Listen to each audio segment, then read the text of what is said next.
a spirited, well-dressed crew today with this John Bullock Day. My kids couldn't understand why I was leaving the house wearing blue jeans today.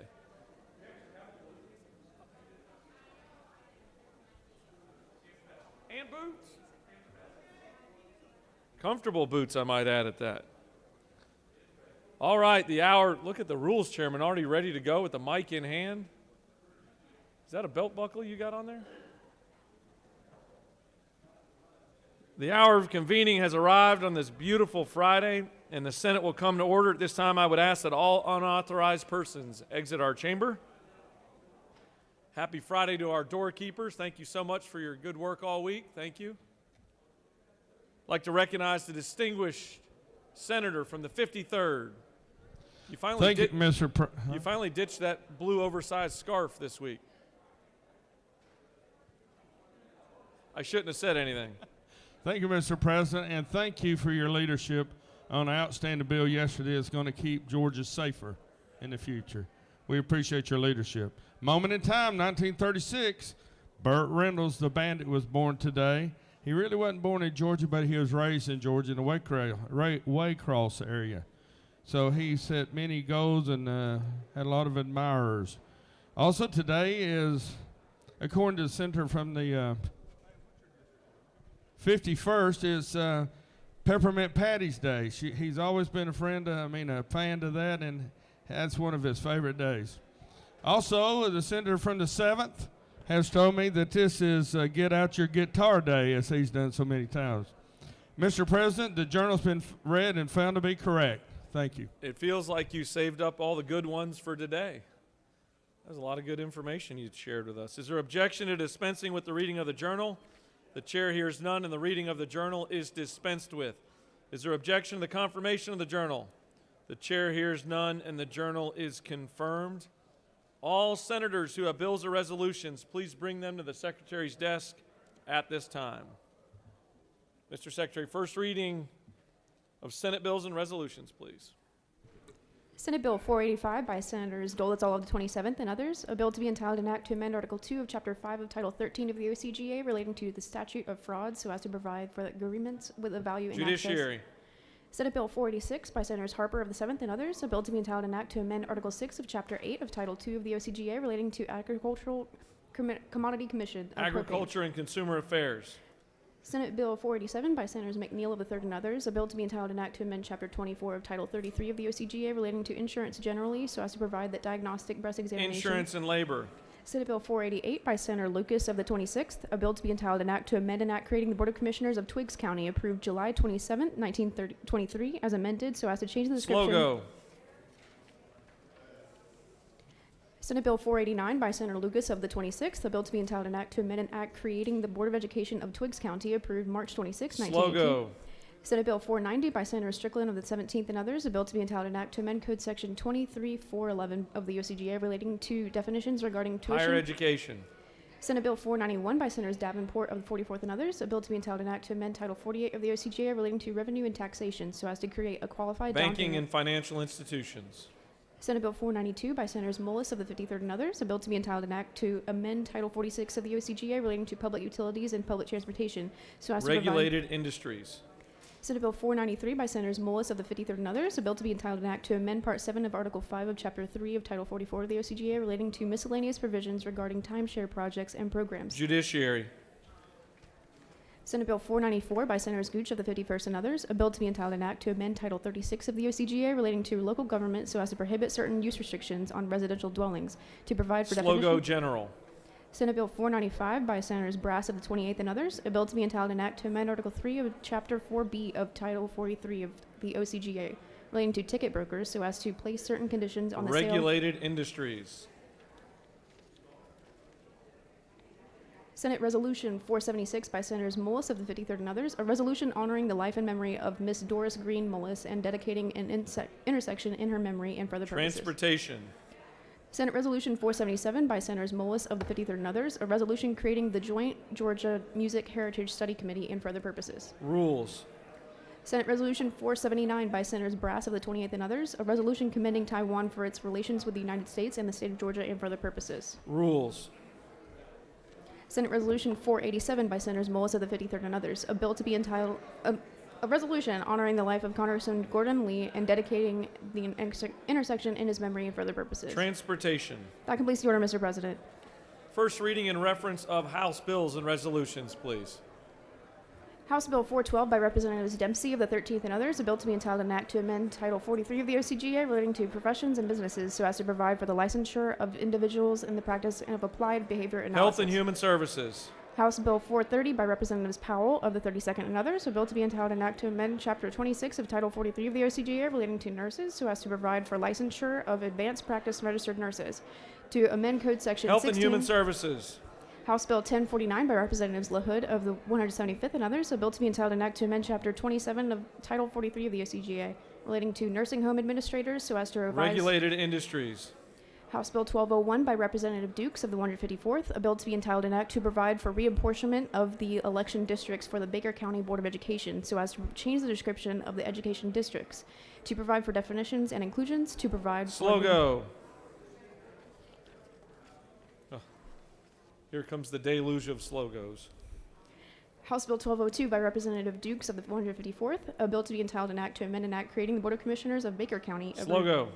House Bill 1203 by Representatives Perkle of the 155th, a bill to be entitled an act to amend an act creating the Board of Commissioners of Tift County, approved August. Slogo. House Bill 1204 by Representatives Dukes of the 154th and others, a bill to be entitled an act to amend an act creating the Board of Commissioners of Dougherty County, approved March. Slogo.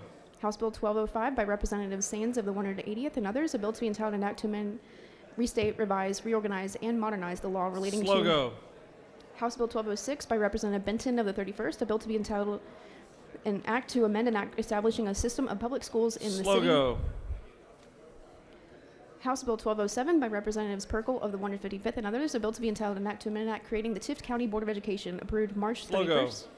House Bill 1208 by Representative Rhodes of the 120th, a bill to be entitled an act to amend an act creating the Board of Commissioners of Greene County, approved Slogo. August.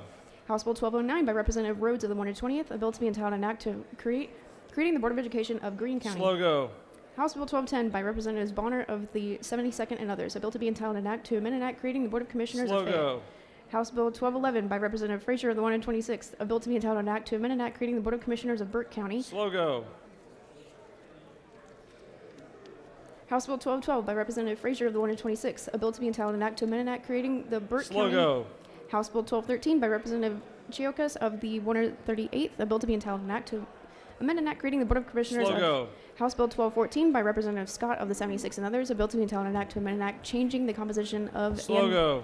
House Bill 1236 by Representative Perkle of the 155th, a bill to be entitled an act to amend an act creating the Slogo. House Bill 1237 by Representative Perkle of the 155th and others, a bill to be entitled an act to amend an act reestablishing the Board of Commissioners of Coffee County. Slogo. House Bill 1238 by Representative Williams of the 148th, a bill to be entitled an act to amend an act creating for the continuing existence of Wilcox County. Slogo. House Bill 1239 by Representative Williams of the 145th, a bill to be entitled an act to amend an act providing for the election of the members of Baldwin County School Board. Slogo. House Bill 1240 by Representatives Meeks of the 178th and others, a bill to be entitled an act to amend an act changing the composition and method of election of the Board of Education of Appling County. Slogo. House Bill 1241 by Representatives Meeks of the 178th and others, a bill to be entitled an act to amend an act providing for the Board of Education of Wayne County, approved January 28, 19. Slogo. House Bill 1242 by Representative Rhodes of the 120th and others, a bill to be entitled an act to amend an act to change the method of electing members. Slogo. House Bill 1243 by Representatives Jones of the 25th and others, a bill to be entitled an act to amend an act creating the Board of Commissioners of Forsyth County. Slogo. House Bill 1246 by Representative Jones of the 25th and others, a bill to be entitled an act to amend an act providing for the Forsyth County Board of Education. Slogo. House Bill 1247 by Representative Sains of the 180th and others, a bill to be entitled an act to amend an act providing for the Board of Education of Camden County, approved March 30th, 1987, as Slogo. amended. House Bill 1249 by Representative Green of the 151st, a bill to be entitled an act to amend an act reconstituting the Board of Education of Quitman County. Slogo. House Bill 1251 by Representative Parrish of the 158th, a bill to be entitled an act to amend an act providing for the composition and election of the Board of Slogo. Education. House Bill 1252 by Representative Lumsden of the 12th, a bill to be entitled an act to amend an act providing for the election of members of the Board of Education. Slogo. House Bill 1254 by Representative Chiokas of the 138th, a bill to be entitled an act to amend an act to reconstitute the Board of Education of Marion County. Approved. Slogo. House Bill 1255 by Representative Chiokas of the 138th, a bill to be entitled an act to amend an act providing for the Board of Education of Schley County. Slogo. House Bill 1257 by Representative Chokas of the 138th, a bill to be entitled an act to amend an act providing for the Board of Education, Board of Election of Board of Commissioners of the Schley County, approved February Slow 5th. go. House Bill 1258 by Representatives Taylor of the 173rd and others, a bill to be entitled an act to amend an act creating a new Board of Education of Grady County, approved Slow March. go. House Bill 1259 by Representatives Burchett of the 176th and others, a bill to be entitled an act to amend an act reconstituting the Board of Education of Ware County. Slow go. House Bill 1260 by Representatives Dukes of the 154th and others, a bill to be entitled an act to amend an act creating the Dougherty County School Slow System. go. House Bill 1261 by Representative Green of the 151st, a bill to be entitled an act to amend an act creating the Board of Commissioners of Terrell County, approved February 28, 1966. Slow go. House Bill 1262 by Representative Dukes of the 154th, a bill to be entitled an act to amend an act changing the method of selection of Slow members. go. House Bill 1263 by Representative Dukes of the 154th, a bill to be entitled an act to amend an act creating the Board of Commissioners of Miller County, Slow approved. go. House Bill 1265 by Representatives Burnoff of the 77th and others, a bill to be entitled an act to amend an act creating the Clayton County Slow Board. go. House Bill 1266 by Representative Green of the 151st, a bill to be entitled an act to amend an act reconstituting the Board of Education of Randolph County. Slow approved. go. House Bill 1267 by Representative Green of the 151st, a bill to be entitled an act to amend an act creating the Board of Commissioners of Randolph County, approved Slow February. go. House Bill 1268 by Representative Green of the 151st, a bill to be entitled an act to amend an act reconstituting the Board of Education of Terrell County. Slow go. House Bill 1269 by Representative Meeks of the 178th, a bill to be entitled an act to amend an act creating the Board of Commissioners of Appling County. Slow go. House Bill 1270 by Representative Burchett of the 176th, a bill to be entitled an act to authorize the Slow assessment. go. That completes the order, Mr. President. Great job.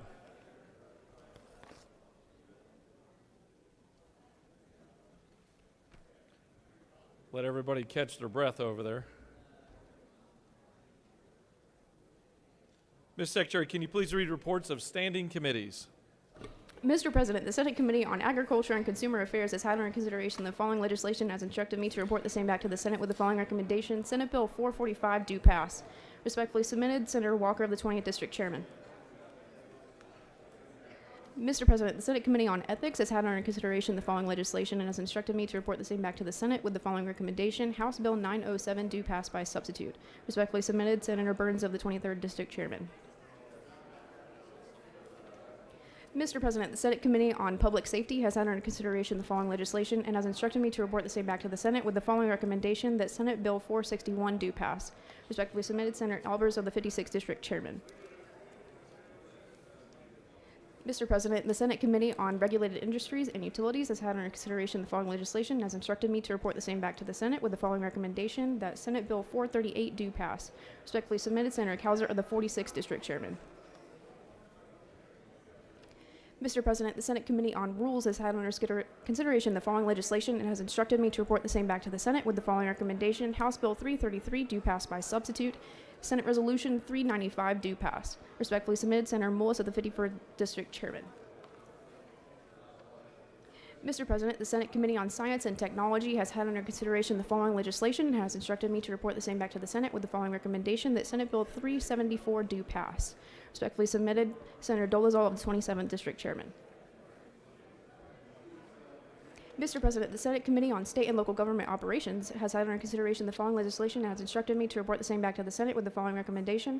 House Bill 872 do pass, House Bill 878 do pass, House Bill 1114 do pass, House Bill 1115 do pass, House Bill 1127 do pass, House Bill 1128 do pass, House Bill 1140 do pass, House Bill 1141 do pass, House Bill 1157 do pass, House Bill 1160 do pass, House Bill 1166 do pass, House Bill 1167 do pass, House Bill 1168 do pass, House Bill 1100 do pass, House Bill 1159 do pass, House Bill 1161 do pass, House Bill 1163 do pass, House Bill 1165 do pass, House Bill 1122 do pass, House Bill 1156 do pass, House Bill 1170 do pass, House Bill 1171 do pass, House Bill 1172 do pass, House Bill 1173 do pass, House Bill 1102 do pass, House Bill 1101 do pass, House Bill 1119 do pass, House Bill 1162 do pass, House Bill 1164 do pass, House Bill 1169 do pass, House Bill 1174 do pass, House Bill 1099 do pass, House Bill 1191 do pass, Senate Bill 475 do pass, House Bill 476 do pass, Senate Bill 473 do pass, Senate Bill 482 do pass, House Bill 879 do pass. Respectfully submitted, Senator Anderson of the 24th District, Chairman.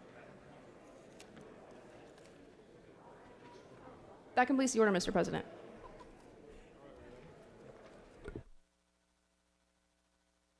For what purpose does the senator from the 31st rise? Good morning, Mr. President. I ask unanimous consent that Senate Rule 4.2.6 be suspended to allow House Bill 907 to be read a second time. Mr. Secretary, can you please read House Bill 907?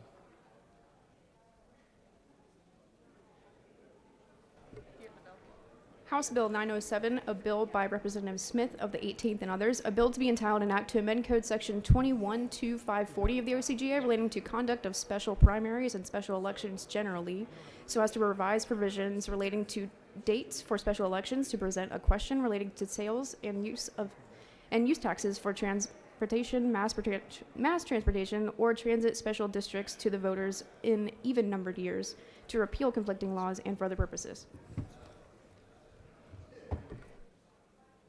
The senator from the 31st has asked for unanimous consent to suspend the rules to allow House Bill 907 to be read for the second time. Is there objection?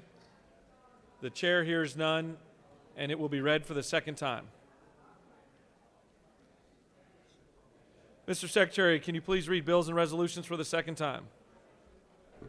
Senate Bill 331 by Senator Albers of the 56th and others, Protecting Georgia Businesses and Workers Act enact. Senate Bill 360 by Senator McNeil of the 3rd and others, Colton's Law enact. Senate Bill 403 by Senator Watson of the 1st and others, Georgia Behavioral Health and Peace Officer Co-Responder Act enact.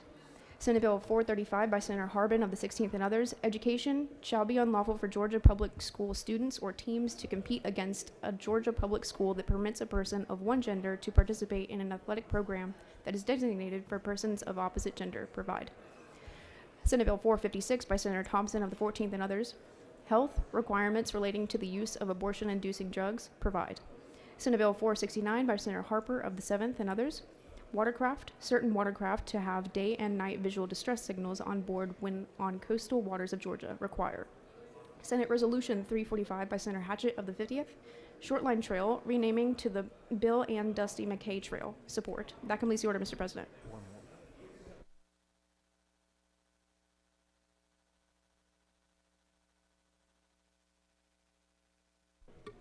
House Bill 907 by Representative Smith of the 18th and others, a bill to be entitled an act to amend Code Section 212540 of the OCGA relating to conduct of special primaries and special elections generally, so as to revise provisions relating to dates for special elections, to present a question related to sales and use taxes for transportation, mass transportation, or transit special districts to the voters in even-numbered years and for other purposes.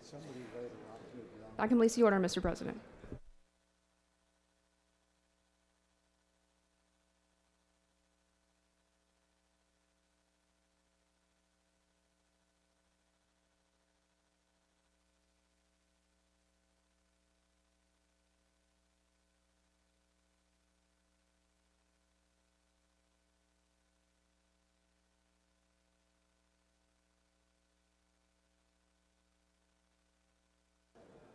All right, it's now time for the morning roll call. It is now time for the morning roll call. Are there any motions to excuse? The chair recognizes the on-time senator from the 33rd with his announcements. Thank you, Mr. President, and good morning, y'all.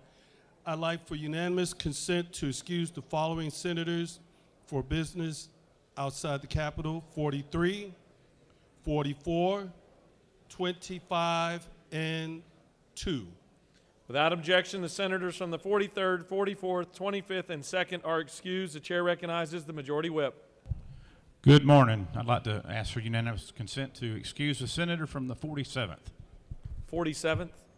Without objection, the senator from the 47th is excused. The chair recognizes the distinguished senator from the 18th. Good morning. Thank you, Mr. President. If I missed it, I apologize, but I want to make sure the senator from the 25th Already is excused. Okay, thank you, sir. Double excused.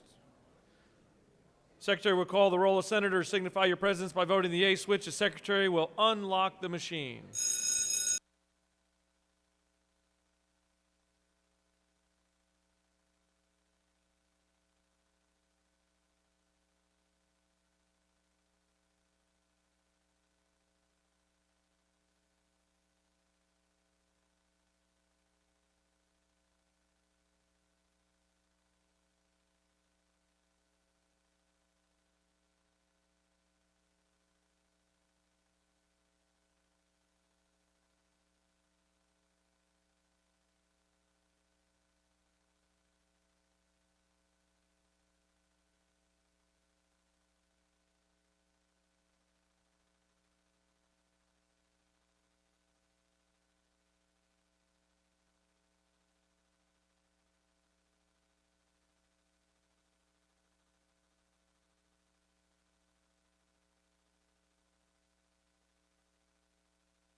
All right, it's now time for our morning devotional, the best time of the day. Ask that all senators take your seats and cease all audible conversations.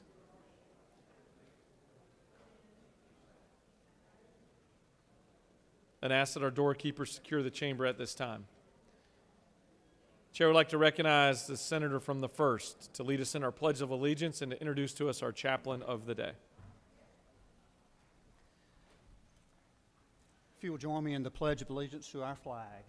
I pledge allegiance to the flag of the United States of America and to the republic for which it stands, one nation, under God, indivisible, with liberty and justice for all. And now our Georgia flag. I pledge allegiance to the Georgia flag and to the principles for which it stands, wisdom, justice, and moderation.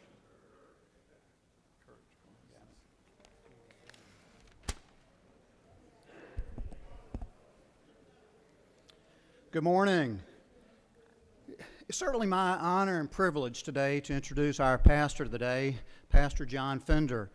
He serves as the missions pastor at Augusta's historic Presbyterian Church, and he can tell us, I think it's been there for over 280 years. The gentleman from the Augusta area maybe can help us out with that a little bit. But he's originally from Jessup, Georgia. John recently moved from my district down in Pooler, where he served as pastor and police chaplain for over 13 years.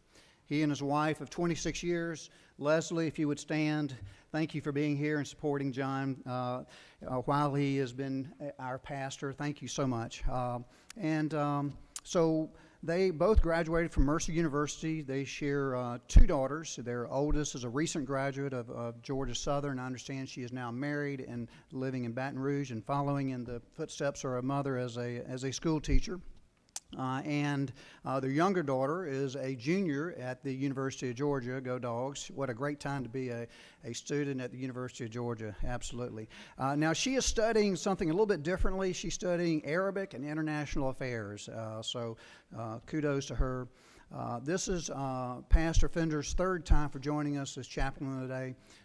Thank you so much. Ken, a great honor to be here today. Thank you for time this morning, your attention. Short word from 2 Thessalonians chapter 3, verse 5. May the Lord direct your hearts to the love of God and the steadfastness of Christ. I realize it's a very tough time to be a leader. You're easy targets, as it were, not only leading in this role of a government position, but even as a pastor. About a year ago, I remember a certain day of multiple phone calls. Half the calls said, I'm doing too much to limit the people that come into the church. The other half said, I'm doing too little to care for the people. When you lead, you're used to criticism. But now I find in this day of equal venom from the opposite side on the same issue. It's a tough time to be a leader. Maybe it's the divisive issues before us. Maybe it's the increasingly divisive day that we live in. It's a tough time to be a leader. I read through U.S. Congress approval ratings lately for the U.S. government. They range over the last couple of years from the low 20s to the upper 30s in approval ratings. Disapproval ratings run from 60 as high as 80% these days.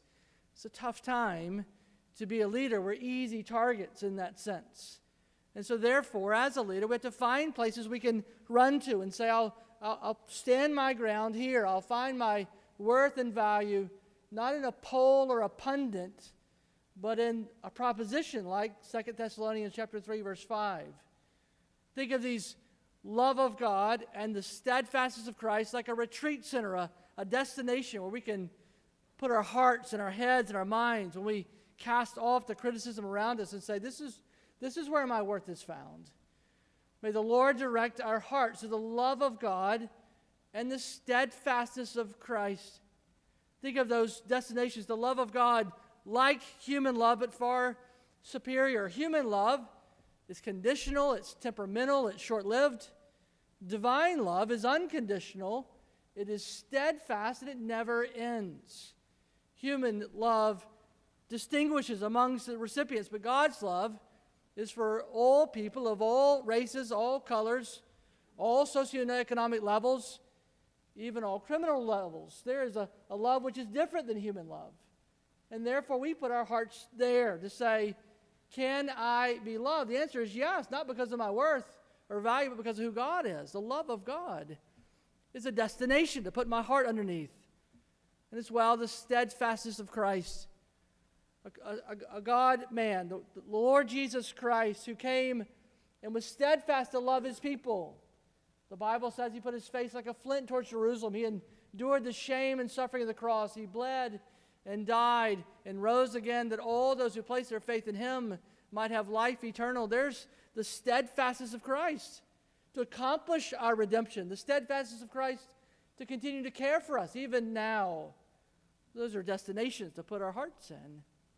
My father, for 40 years, owned the Jekyll Island IGA supermarket. His father owned it before him. And Leslie and I use that island like a retreat center. We go there when we are worn out. But here, in this passage, a far greater retreat center. The love of God and the steadfastness of Christ. May you camp your hearts there. Not in a poll, not in a pundit, not in an election, but here. This is where my worth can be found. And oh, how much more dependable and reliable is this retreat than the others that we experience around us. Let me pray for you towards that end.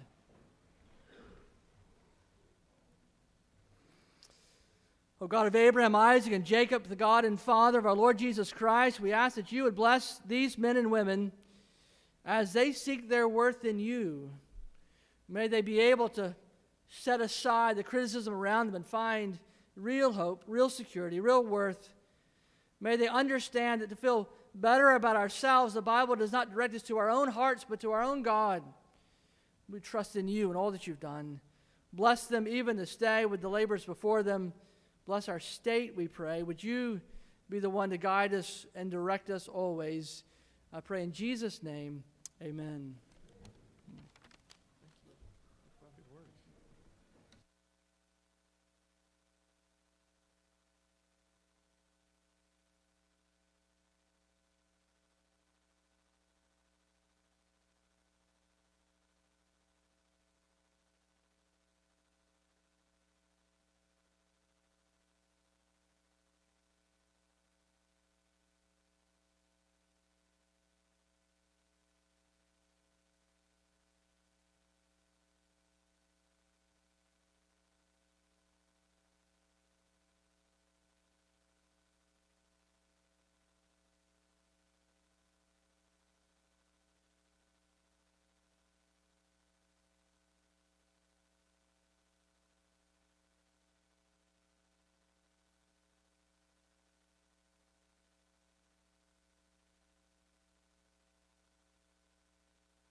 Are there any unanimous consents?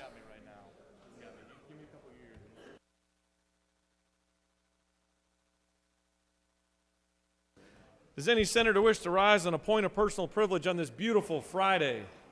This chair recognizes the senator from the 32nd.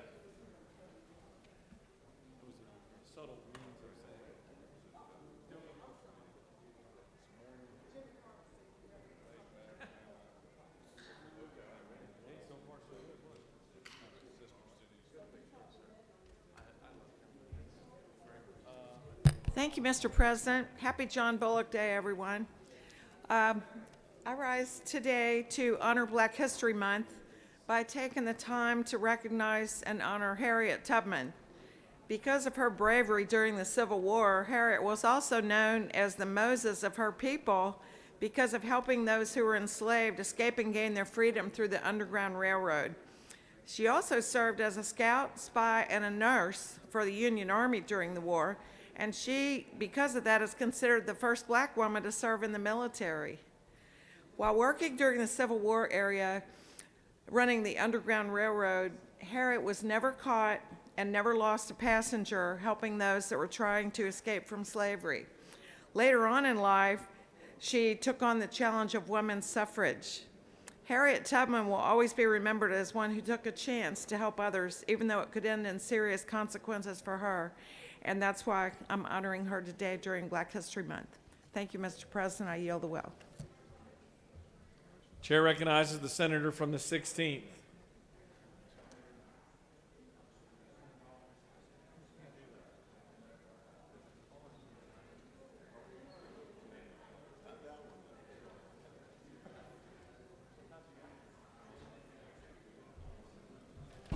Thank you, Mr. President.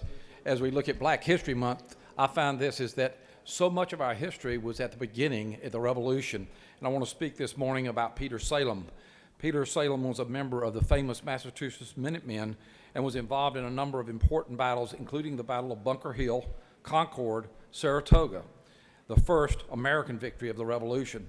However, it was the Battle of Bunker Hill on June 17, 1775 that he gained notoriety. After the Battle of Lexington and Concord, American troops in Massachusetts, Connecticut, New Hampshire, and Rhode Island assembled at Boston to confront 5,000 British troops standing there. The outmanned American forces engaged the British outside the city, and the Americans were winning the conflict until they began to run out of ammunition. With the Americans near defeat, the British commander, Major John Pickard, who had earlier led the British forces against the Americans at Lexington, mounted the hill and shouted, "The day is ours," whereupon Salem promptly shot him, sending the British troops into confusion and allowing the Americans to escape safely. Peter Salem was honored before General George Washington for his soldierly act.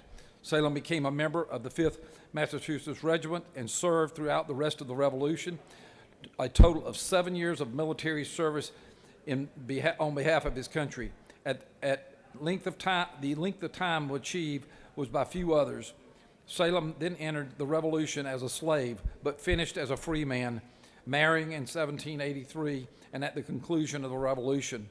A stone monument was erected to Peter Salem at Farmington, Massachusetts in 1882, and Salem is pictured in the famous painting of John Turnbull entitled The Death of General Warren and at the Battle of Bunker Hill. We need to remember that many of our black heroes were part of why we are free today. And I thank you, Mr. President. Thank you, Senator. The chair would like to recognize a senator from the 20th to approach the rostrum with your contingent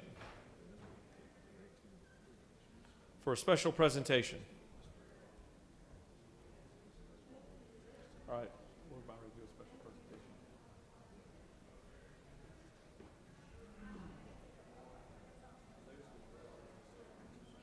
Somebody grab it, y'all.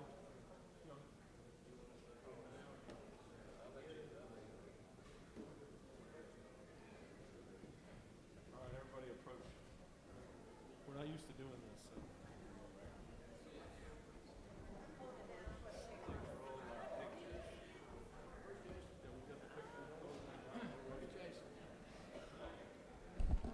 So. Ladies and gentlemen of the Senate,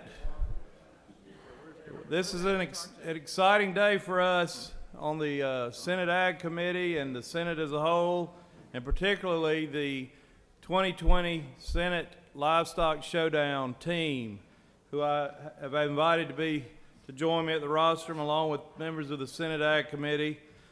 The 2020 team was made up of the senator from the 31st, the senator from the 13th, the senator from the 41st, the senator from the 5th, and the senator from the 23rd, who won the Grand Champion Prize. And I was honored to be their coach. So this is a big day in the Senate, and we are honored today to have our esteemed Commissioner of Agriculture with us today to make the trophy presentation.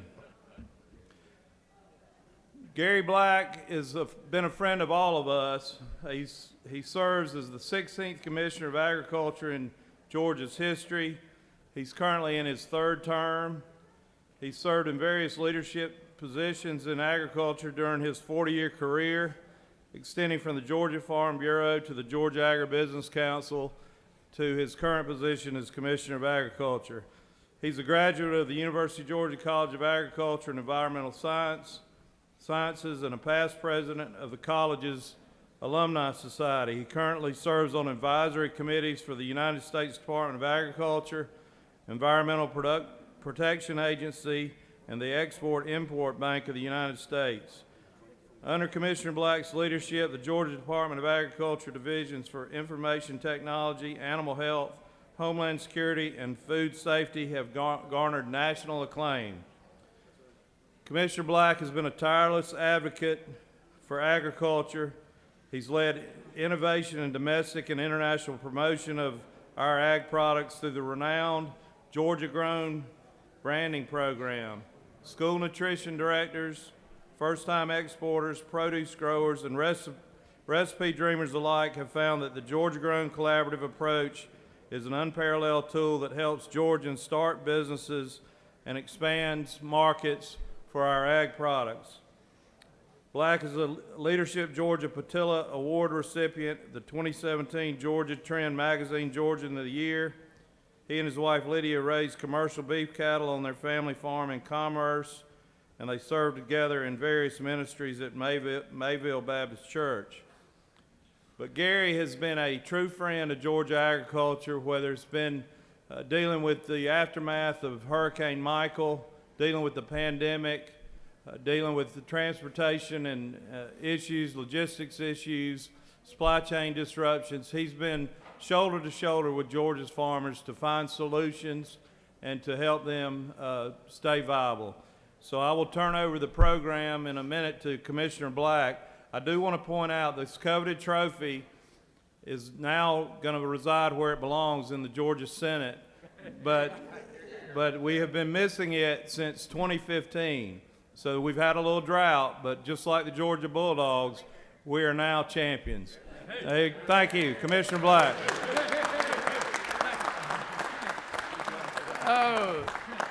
Mr. President, ladies and gentlemen of the Senate, Chairman Walker, and good friends, it's good to be here in the Senate today. A quote that has been read in this body many times in my history of being in this building.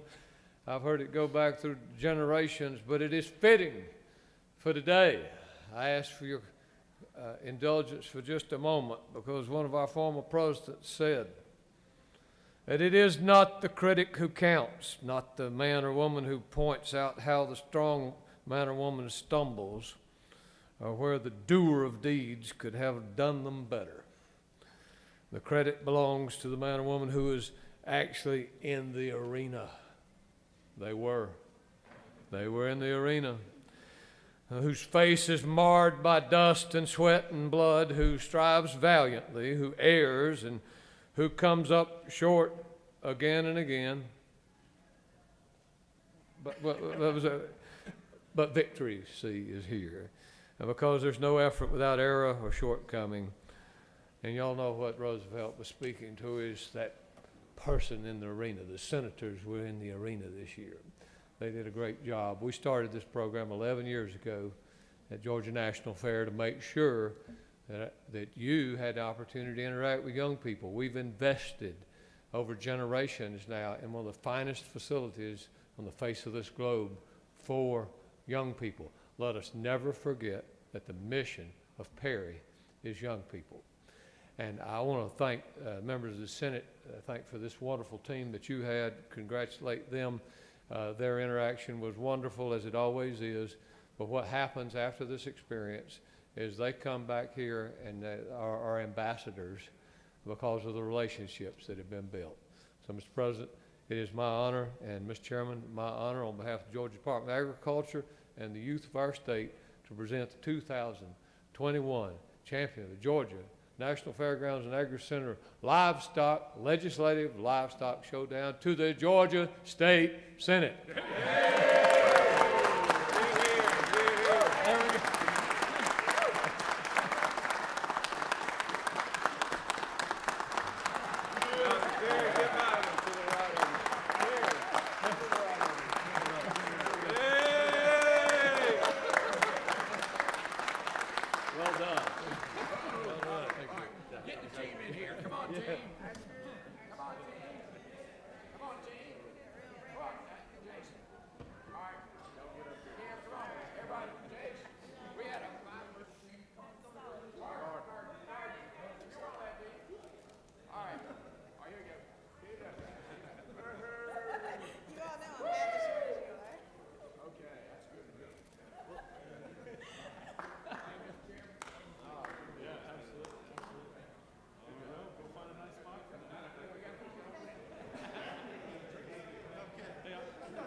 Start thinking about repeat.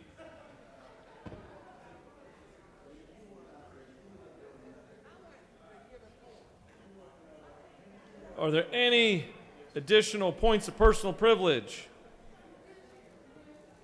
Chair sees none. You have a consent calendar of privilege resolutions before you. Does any senator wish to remove a resolution from the consent calendar? Is there objection to adoption of the resolution on the consent calendar? The chair hears none, and the resolutions on the calendar are adopted.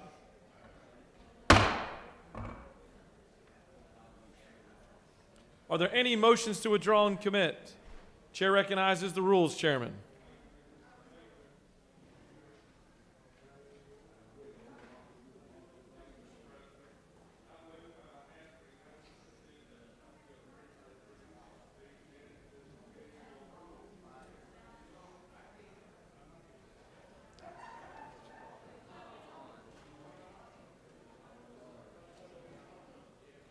Want to use the next? Try the mic next to you. Open up 18. Mr. President, I ask unanimous consent that House Bill 333 be committed to the Committee on Rules. Mr. Secretary, can you please read the caption? House Bill 333, a bill by Representatives of Frustration of the 104th and others, a bill to be entitled an act to amend Chapter 5 of Title 21 of the OCGA relating to ethics in government so as to revise the powers and duties of the Georgia Government Transparency and Campaign Finance Commission and for other purposes. Mr. President, the Senate Committee on Rules recommends that this bill do pass by substitute. Respectfully submitted, Senator Mullis of the 53rd District Chairman. That completes the order, Mr. President. Senator from the 53rd has asked for unanimous consent to commit House Bill 333 back to the Rules Committee. Is there objection? The chair hears none, and it is recommitted. You have a consent calendar of local bills before you. Mr. Secretary, are there any objections filed to any bills on the local consent calendar? Mr. President, no objections are filed. Is there objection to agreeing the report of the Committee on State and Local Government, which is favorable to the passage of the bills on the local consent calendar? Chair hears none, and the report of the committee is agreed to. The questions on the passage of the bill is on the local calendar. All those in favor will vote yea, opposed nay. The secretary will unlock the machine.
On the passage of the bill, the yeas are 49, the nays are 0, and the bills having received the requisite constitutional majority are therefore passed.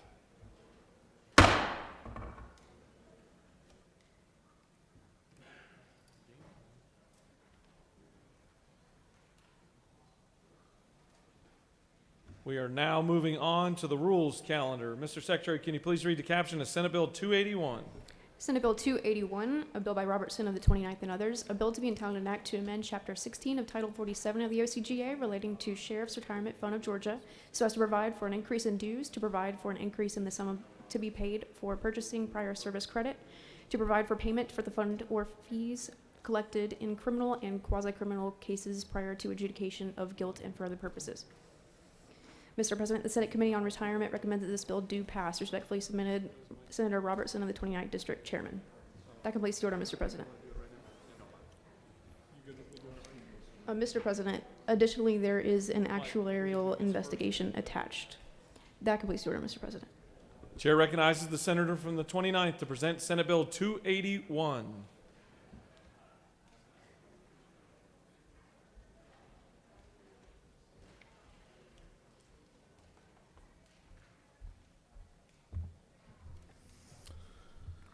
Thank you, Mr. President. Colleagues, I rise today on Senate Bill 281, which is a bill addressing issues within the Sheriff's Retirement Fund of Georgia. What this bill does is it increases the amount that sheriffs have to pay into their retirement fund. It increases their monthly dues from $45 for active membership to $65. Current law requires that members pay an equal sum of $37.50 per month for prior service credit. It raises that to $65 for those sheriffs coming in, newly elected sheriffs who wish to buy back time within the retirement plan. The actuarial study done on this legislation shows the increases, but it says certain portions of the bill, even though it increases liability slightly for the fund, overall, it decreases the cost of the fund by approximately $37,000 annually. And as you all know, there are only 159 sheriffs in this fund that are active. And I would ask everyone for their support on this important legislation, and I yield for any questions.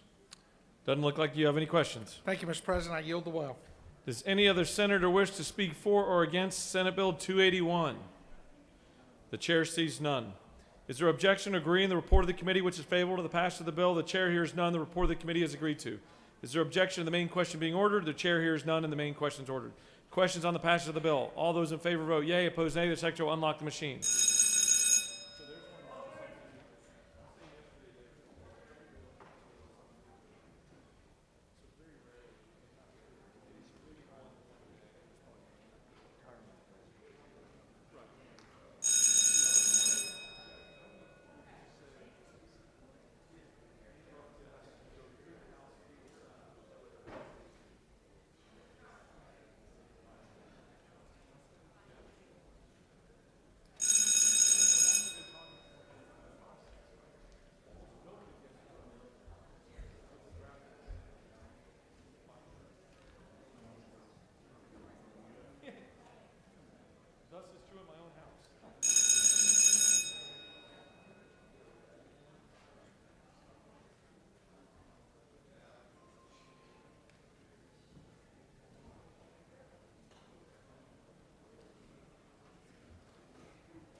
On the passage of the bill, the yeas are 50, the nays are 0. This bill, having received the requisite constitutional majority, is therefore passed. For what purpose does the majority leader rise? I ask for unanimous consent that the bills that we passed earlier on the local consent calendar be immediately transmitted to the House. The majority leader has asked for unanimous consent that the bills that were previously passed on the local consent calendar be immediately transmitted to the House. Is there objection?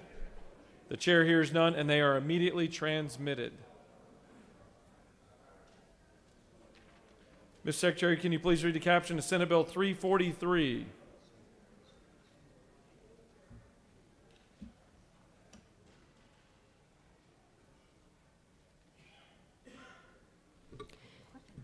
Senate Bill 343, a bill by Senators Huff, Stetler of the 52nd and others, a bill to be entitled an act to amend Title 47 of the OCGA relating to retirement and pensions so as to remove the prohibition of granting post-retirement benefit adjustments to any individual who became a member on or after July 1st, 2009 of the Employees Retirement System of Georgia, the Georgia Legislative Retirement System, or the Georgia Judicial Retirement System, and for other purposes.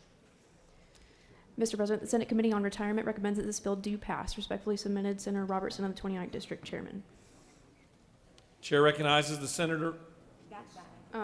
Additionally, there is cut you off. Oh, you're fine.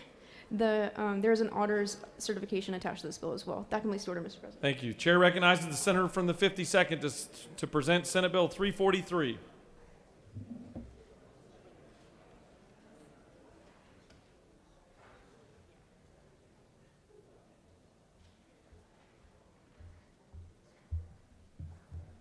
Thank you, Mr. President. You know, sometimes you work on a bill for 4 years and then a House member puts the identical bill out and you pass it, surprise billing. But the only reason I bring that up is because this is the complete opposite of that. And Ronald Reagan also said, you know, if you don't worry about who's getting credit, it's amazing what you can do. So I was more than happy to get that out and not hold it up. But this bill is the opposite because a whole lot of other people have worked on this bill, and I just happen to be the guy presenting it right now. The senator from the 29th, our retirement chairman, had a study committee last year and worked on this. My good friend, the senator from the 36th, had a bill and was on that committee. He's been involved in the process, as well as the senator from the 42nd, the senator from the 4th, Kelly Farr, the head of OPB, Jim Potvin and Kelly Moody from ERS, and our chair of appropriations, the senator from the 19th, has been involved heavily in this as well. I think sometimes he stays awake at night worrying about future budgets, but I believe he supports this bill. One of the reasons I believe he supports it is he's the second signer on it. But this is a historic moment for our state. The recession from the 2007-10 era brought about a significant change to our pension system. In that time that I fortunately missed out on, between being on the county commission at the state, we were at the point of only having 1 day's revenue on hand. And I have to add that, you know, while payments were cut and pensions lost ground in other states, they were cut a lot more, and some of them I don't know how they're going to recover from where they're at right now. But now we've got the statutory limit of a fund balance on hand through the hard work of a lot of people, and that includes the members of my finance committee who supported Marketplace Facilitator and given the Department of Revenue new tools to find underreporting or no reporting of revenue that was owed to the state. And the DOR today seems to get better every day at bringing in revenue from revenue that wasn't being collected. The new businesses moving to Georgia brought in through the work of many, and the business climate of Georgia speaks well for the future. And that's important because there's a lot of things we like to do, but you've got to have the ability to do it. And hard work has gotten us to this point. So this bill is a significant step towards restoring retirement benefits for our employees. Those hired July 1st, 2009 or after were no longer eligible for COLAs. This bill changes that. They're under a hybrid plan that cut the pension amount in half, but also allowed for a 401k match. So in addition to being eligible for COLAs under this bill, the current 401k plan, if they put in 5%, gives them 3%, which fortunately 80% of our employees are taking advantage of. And then after year 5, the state will contribute another 0.5% for each year up to 13 years. So an employee working for the state for 13 years will then receive a 9% match on their 5%. 3 times the level right now of 3%. For the 53,249 employees already retired and have gone many years without a COLA, money is being put into the budget to pre-fund a COLA, and the rules are being changed in the ERS bylaws to make this happen. We hope that can continue to grow depending on fund performance and our state revenues. It is a significant step made possible by the revenue in Georgia. And then this last item, while not exciting, is still important. An employee who accrues PTO and will often roll this on to retirement. We used in our meeting every time Homer Bryson as an example, so I'll call him out again today. If you work 30 or 40 years in 30 or 40 different positions, and then at the end you've got this PTO built up, the last guy he works for has to pay it all when he retires. This will pre-fund it instead of having to come up with that money at the end. And they'll contribute to the fund all along as they accrue these benefits. By doing this, we'll avoid liabilities later, as well as increasing the ERS fund by investing this money and let it compound over many years. This will save the state money, but is the proper way to do it. This is taking advantage of where we are and being able to do some pre-funding that needs to be done. Proverb says the wise store up food when the harvest is good, but the fools devour all they have. I think this goes in line with that. But if you don't believe in God, I'll add that the senator from the 4th here, our resident CPA and his CPA organization, have a thing called GAP, Generally Accepted Accounting Principles. This will be now done the way they say it should be done. Not that I'm putting them on the same level as God. Don't get me wrong there. And I think the Appropriations Chair probably appreciates this part of the bill very much. Again, this is a historic bill, which is the work of many people. I just happen to be carrying the bill, but I am very proud to be carrying the bill. Mr. President, I'll yield for any questions. Doesn't look like you have any questions. Thank you, Mr. President, and I urge your favorable consideration. Chair recognizes the senator from the 36th to speak to the bill.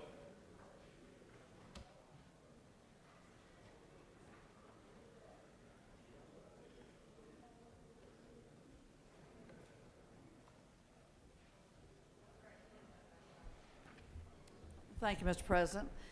Colleagues, I rise in support of this bill as a co-signer of this bill. Senate Bill 343 addresses several needs.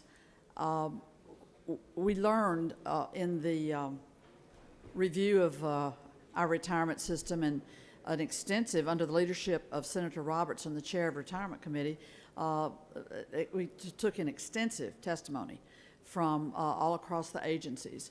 And we found, as is now common wisdom among us, that we have a very high turnover rate with state employees. We have trouble retaining talent, and we have miles to go in order to make our package for our employees competitive so that we can keep this talent. And as Senator Robertson often reminds us, it's those people that are working every day all across the state as state employees that deliver the goods. They are on the ground in every role you can imagine, and we really rely on them. And this is a bill that is a step in the right direction of showing that we're going to put into place measures that make it more attractive to work for the state, to commit and work long-term for the state, and then to have the ability to, and the confidence that when you retire from state employment, you have security in your golden years. That has sadly been a challenge recently, ever since the Great Recession. As we heard from our chair, you know, the biggest damage to our economy since the Great Depression of the 30s. So this bill steps up to the plate, and I just want to say the retirees, and all of us have retirees in our among our constituents. They are watching very closely because there's not been a cost of living increase for state retirees in the employees retirement system. There's not been a cost of living increase in, I'll say a dozen years. And our currently working state employees have suffered that same plight. And we all know you cannot keep up with the economy if your revenue, if your income does not keep pace with the inflation and the ups and downs of the economy. So we have had our state, our plight is such that we have retirees, good people, we have retirees all across our state in our districts who are eligible for food stamps and have to depend on food stamps as part of the way that they keep body and soul together. And they are retirees from our state system. So I think this bill is going to, it takes important steps to address improvements in the system. More benefits, a more attractive package, and moving towards restoring COLAs. And there's a section in this bill that leaves it to the employees' retirement system to develop a formula to begin building back the capacity to restore COLAs, cost of living. And the retirement committee as a whole, I think, has had a great learning curve. And really under the leadership of its new chairman, no longer new to us, he's been there now, but has really been able, and as well as with the study group for retirement security for Georgians, to get our arms around a lot of the detail and to resolve to work in an ongoing way to address these issues. I can say to you that retirees are very appreciative that the governor has recognized the need to address the situation and is committed to at least partially fund COLAs for the next year and for future years. Unfortunately, the money that's in the budget at this point is just a fraction of what it would take to restore the former 3% COLAs. And we want a meaningful COLA approach that's going to really make a difference for retirees. It's going to make our package to work as a state employee much more attractive. But you know, the good news is this is the year where we're able to, due to our situation with the budget and our revenue, that we can address some things that have long been delayed. And so this is very definitely the stars lining up, in my opinion, in terms of having the chair of the Finance Committee, the chair of the Retirement Committee, the study that we've gone through, the working with the employees' retirement system experts, that we are positioned, and I'm hopeful that we can look and as we move forward through this session, grappling with the budget and get good revenue estimates, that we can see our way clear to do a richer package, which really rich doesn't quite describe it, a package that provides equity for our employees and that really has a path forward that is hopeful rather than filled with destitute state retirees.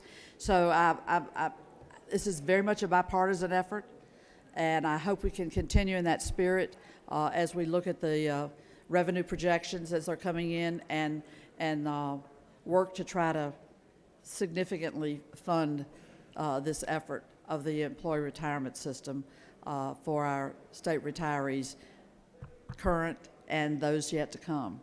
I'll yield for any questions. If there are none, I'll yield the well, Mr. President.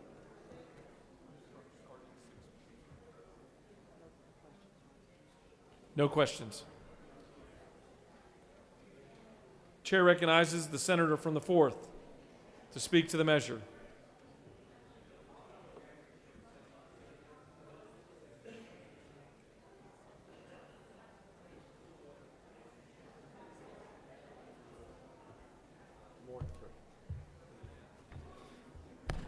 Thank you, Mr. President. It's an honor to be here. I just want to tell you I'm in full support of Senate Bill 343, but I want to mention a couple of quick things, and Senator Orrick just mentioned also. I'll reiterate, I am so proud of the fact that our state is the 8th year in a row that we've been voted the best state in the United States to do business. However, it really breaks my heart to know that we've got state retirees that are on food stamps.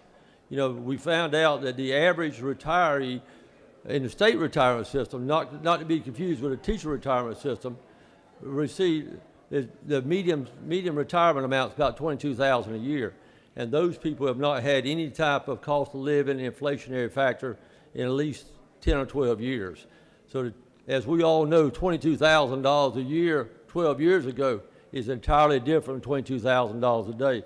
So I am just tickled to death that our governor has seen fit to fund a portion of the COLA of 3%. I think it's got about 1.5%, but I would urge our appropriation chair and other people, and as several of us know, to move that a little bit further to at least put at least 3% in for these state retirees. They deserve it. They work for our state, and part of their salary up front was knowing that they would have a retirement system that would take care of them, and that's what we need to do. Thank you, sir. I yield the will. Thank you, Senator. Any other senators wish to speak for or against the measure?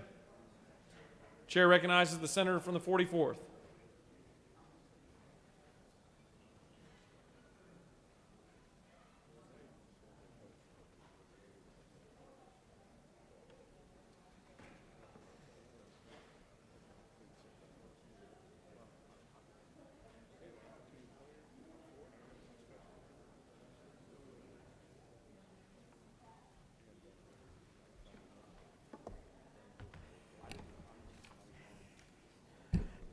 Thank you very much, Mr. President. Colleagues, I rise this morning just to support SB 343. If we really want to stamp out poverty, we must deal with homelessness, but we also must deal with the issue of the working poor. Many of our state employees make about $20,000 plus, and that's not enough to live on, especially if you have a family. The average pension is about $26,000 a year. And for years, thousands of our state retirees have not had a cost of living raise. You know, we were given the 3% annually, but then we didn't give anything. And I commend our colleagues for working so hard on this issue for years. The senator from the 36th and the Appropriations Committee chairman and all these chairmen, our leadership has been working on this issue. But we must do more. And I think this measure calls for some, but we need the 3%. SB 343 would reinstate COLA eligibility for state employees hired after 2009. It would increase the 401k match from a full match for the first 1% and a 50% match for the next 4% to be a full match for the first 5% and a 50% match for the next 4%. State employers would no longer be responsible for paying for accrued sick and vacation leave for people that retired before July the 1st, 2022. What more can we do? Well, we can support this bill because we need to do something, but the truth is that it really is not enough. We need to do more. We should establish the formula that produces the 3% cost of living adjustment. We owe it to our state employees to live up to the state's promise to ensure retirement security. And I'm not just saying that because I'm at retirement age, so I look at everything retirement. But our employees deserve it. The high turnover we are experiencing in our state agencies, which ultimately leads to high costs for the state, is tied to the lack of retirement security. The state ran a $3.7 billion surplus in fiscal 2021. Well, we should do all these things, first of all, because we have the money to do it, and it's the right thing to do. So the tax collection continues to climb as the economy grows. we can adjust revenue projections to help accommodate the COLA needs. So if we look at it as doing the right thing and we have the money to do it, then we will support this bill. Thank you very much, Mr. President, and I yield the well. Chair recognizes the Appropriations Chairman to speak to the measure.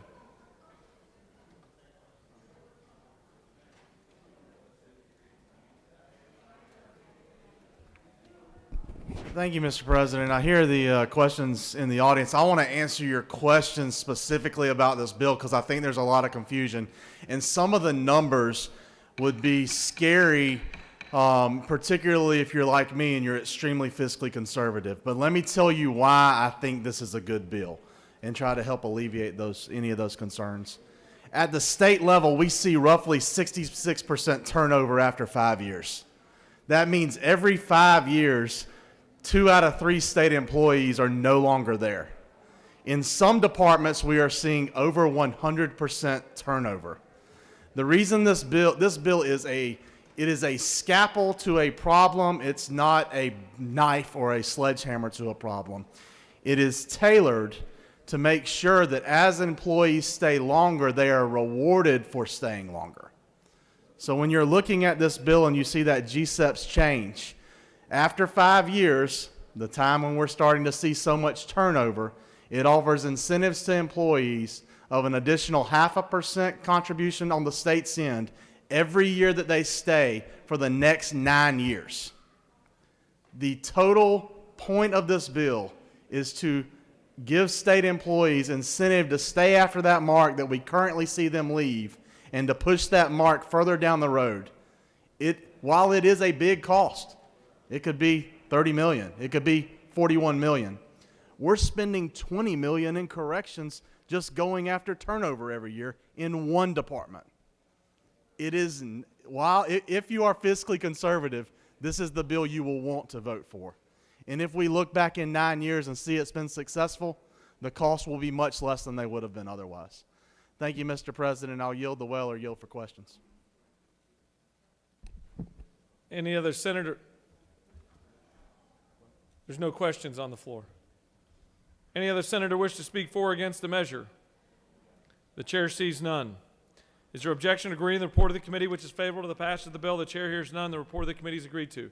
Is there objection to the main question being ordered? The chair hears none and the main question is ordered. Questions on the passage of the bill. All those in favor vote yea. Opposed nay. The secretary will unlock the machine.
On the passage of the bill, the yeas are 50, the nays are 1. This bill, having received the requisite constitutional majority, is therefore passed. Ms. Secretary, please read the caption of Senate Bill 352. Senate Bill 352, a bill by Senator Thompson of the 14th and others, a bill to be entitled an act to amend Chapter 1 of Title 43 of the OCGA relating to general provisions of professions and businesses so as to provide for the issuance of expedited licenses and by endorsement for certain licenses to spouses of firefighters, healthcare providers, and law enforcement officers who relocate to the state of Georgia and for other purposes. Mr. President, the Senate Committee on Regulated Industries and Utilities recommend that this bill do pass by committee substitute. Respectfully submitted, Senator Kauser of the 46th District Chairman. Mr. President, the Senate Committee on Regulated Industries and Utilities offered the following substitute to Senate Bill 352. A bill to be entitled an act to amend Chapter 1 of Title 43 of the OCGA relating to general provisions of professions and businesses so as to provide for the issuance of expedited licenses by endorsement for certain licenses to spouses of firefighters, healthcare providers, and law enforcement officers who relocate to the state of Georgia and for other purposes.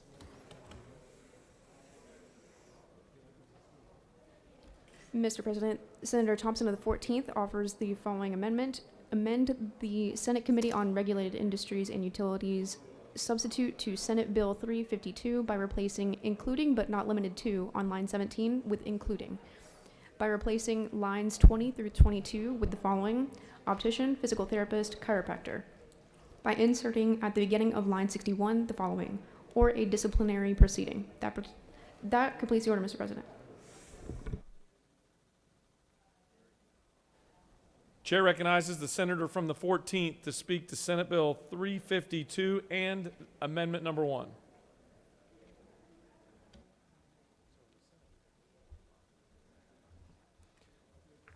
Thank you, Mr. President, members of the Senate. I bring before you Senate Bill 352. As we all know, we have serious labor problems in our state, and this bill simply seeks to recruit or provide an opportunity for a recruitment tool for first responders, law enforcement, and healthcare professionals. It's very straightforward. We offered a bill just like this last year with military.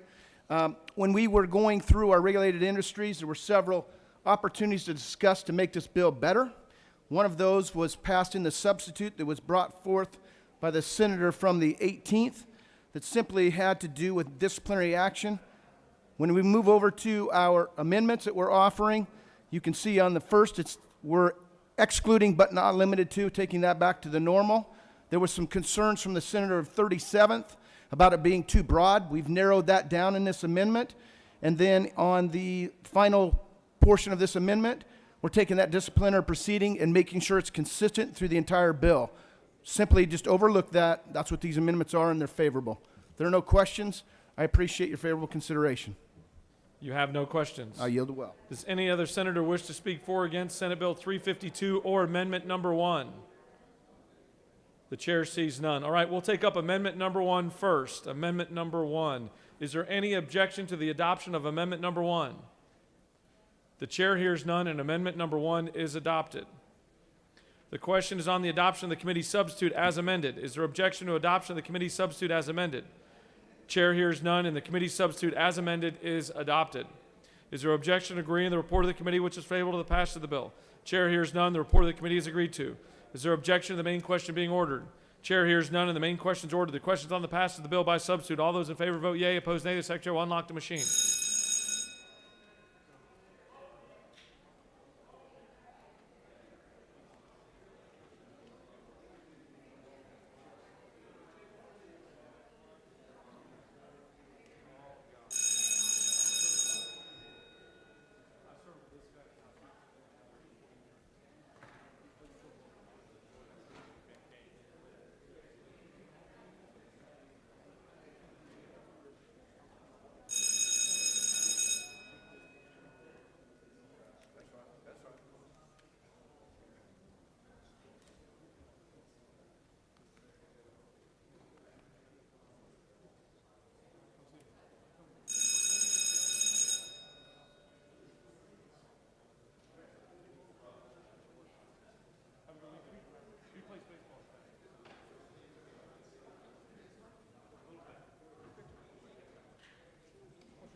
On the passage of the bill, the yeas are 50, the nays are 0. This bill, having received the requisite constitutional majority, is therefore passed by substitute. We're bringing it home here on a beautiful Friday afternoon. Mr. Secretary, can you please read the caption of Senate Bill 396? Senate Bill 396, a bill by Senator Goodman of the 8th and others, a bill to be entitled an act to amend Chapter 17 of Title II of the OCGA relating to the Georgia State Nutrition Assistance Program, SNAP, so as to rename such program to Georgia Grown Farm and Food Bank Program, to require food procured pursuant to such program to be Georgia grown and for other purposes. Mr. President, the Senate Committee on Agriculture and Consumer Affairs recommend that this bill do pass. Respectfully submitted, Senator Walker of the 20th District Chairman. That completes the order, Mr. President. The chair recognizes the anxious and well-spoken senator from the 8th to present Senate Bill 396. Thank you, Mr. President. The senator from the 24th reminded me that when we finish this that we get to go home, so he told me brevity was the order of the day. I'm proud to bring to you Senate Bill 396. It's a governor's bill. It's the Georgia Grown Farm to Food Bank program. I asked actually the Lieutenant Governor's office to serve on a committee with Senator Harold Jones to study food insecurity. We had meetings all over the state and really learned a lot about the issue, how it affects Georgians. This bill, I think, is going to help address food insecurity in our state. It's also going to help our farmers. It's going to initially be funded at the $800,000 level, and this program is going to be administered through the Department of Agriculture. The Department of Agriculture is going to work with our food banks across the state. And just as our food banks are inclusive in serving all of Georgians, our food banks are going to negotiate with our farmers in the same spirit of inclusiveness. Inclusivity. Thank you, Mr. President, in administering this program. And so they're going to work with the farmers, and they'll negotiate in the language that says in the bill that they will compensate farmers at a level of cost plus half of appreciation.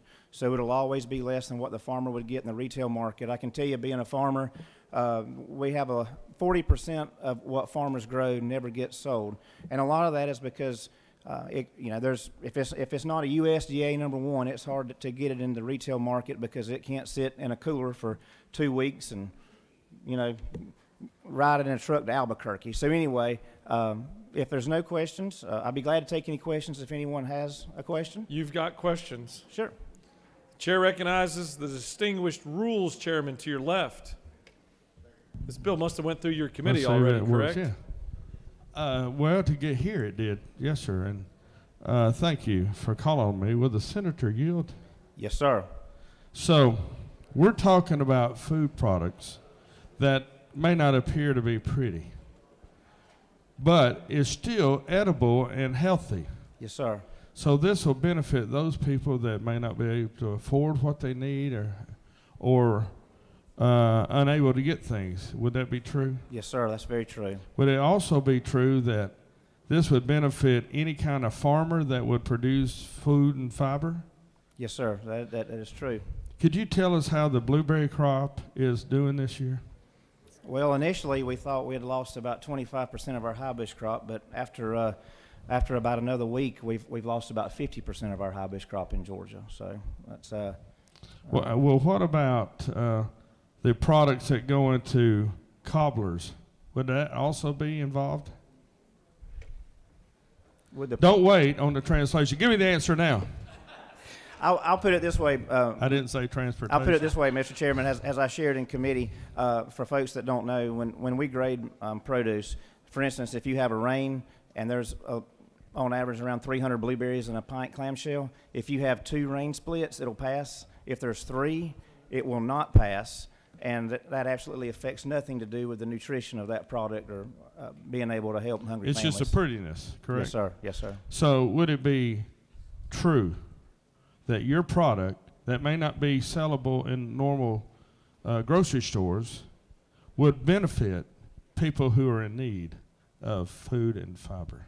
That's exactly right. Let me thank you on behalf of the person standing here in front of this chair of your activity and your work on this issue. Thank you, Mr. Chairman. Chair recognizes the majority leader. Thank you, Mr. President. Will the senator yield? Yes, sir. No, I mean, will you yield the well? Oh, absolutely. If I have no further questions. You don't have any further questions. Does the senator yield? I will yield. The senator has yielded the well by the grace of God. Never knew you liked to talk so much. That was awesome to see. And I didn't know you were a farmer either. I just learned that. No, I didn't. No, I'm just kidding. Does any of the senator wish to speak for or against the measure? The chair sees none. Is there objection to agreeing the report of the committee which is favorable to the passage of the bill? The chair hears none. The report of the committee is agreed to. Is there objection to the main question being ordered? The chair hears none, and the main question is ordered. Questions on the passage of the bill. All those in favor vote yea. Opposed, nay. The secretary will unlock the machine.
After that great explanation,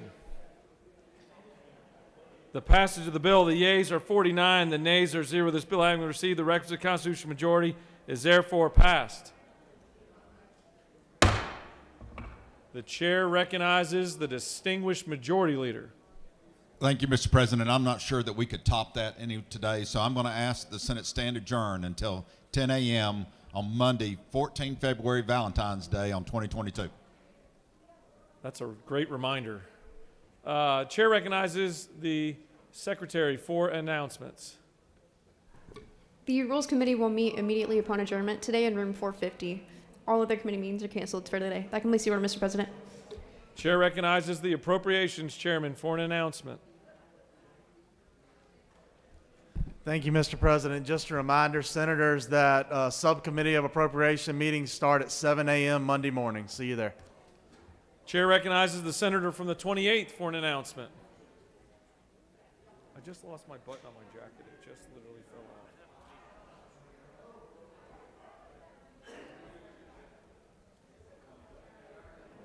Yeah, suit button.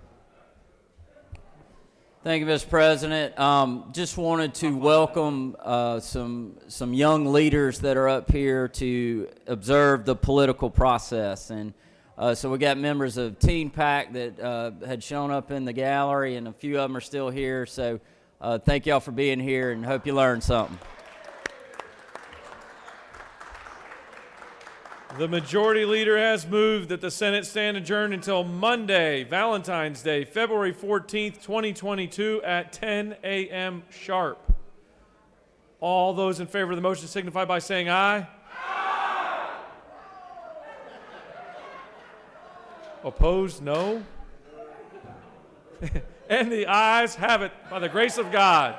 Senate stands adjourned. Senator from the 20th, come get your trophy.